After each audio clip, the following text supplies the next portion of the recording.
He thought their wedding night would be the beginning of forever. But when he found her alone in the bathroom, not crying tears of joy but counting cash with a cold, calculating stare, he knew the truth. She didn't marry him for love, married him for leverage, and he was just the payout. Daniel wasn't rich, but he worked hard. At 32, he had built a small but successful car repair business in a quiet town outside Austin, Texas. Honest, kind, loyal. Those were the words everyone used when describing him. And then there was Vanessa. She walked into his life wearing red heels and a smile that could stop time. Her car had broken down on the highway. He fixed it. She stayed for coffee. He offered. She accepted. That's how it began. To Daniel, Vanessa was everything he ever dreamed of. Smart, funny, stunning, a little mysterious. But that only made her more interesting. He believed in fate, and he believed she had walked into his shop for a reason. They dated for 7 months. She never asked for much, but she always seemed impressed by the small luxuries. He gave her a new phone, weekend trips, fancy dinners. She acted shy about it, always saying he didn't have to. But he noticed how she never turned anything down. Daniel met her friends. They were always different though, younger, flashier.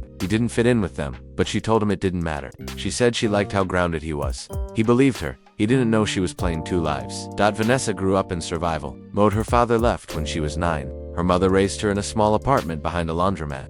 She learned early that money solved everything. Not love, not trust, just money. She watched her mom cry over unpaid bills and job rejections. She made a vow to herself she would never be broke.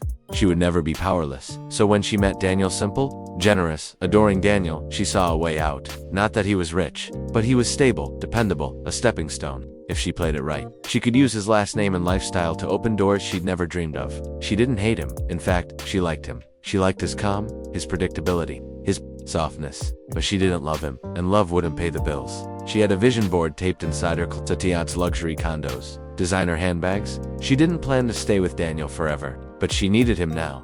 The wedding was small, sweet, and exactly what Daniel wanted. They danced under fairy lights in his uncle's backyard. Vanessa wore white. She cried during her vows. Everyone said they were perfect together. But late that night, Daniel woke up alone. The lights in the bathroom were on. He walked in quietly, thinking she might be sick. Instead, he found her kneeling on the tiled floor, counting money. She didn't notice him at first. She was whispering numbers, lips moving fast. Her eyes gleamed with love, but with hunger. He said her name just once. She jumped. The money spilled across the floor like fallen leaves. She gasped. Then she smiled. Oh, I was just organizing the gifts. But Daniel wasn't a fool. Daniel didn't confront her that night. He went back to bed, eyes wide open, heart thudding. She curled up next to him like nothing had happened, whispered, "I love you," into his shoulder. But it didn't feel the same anymore.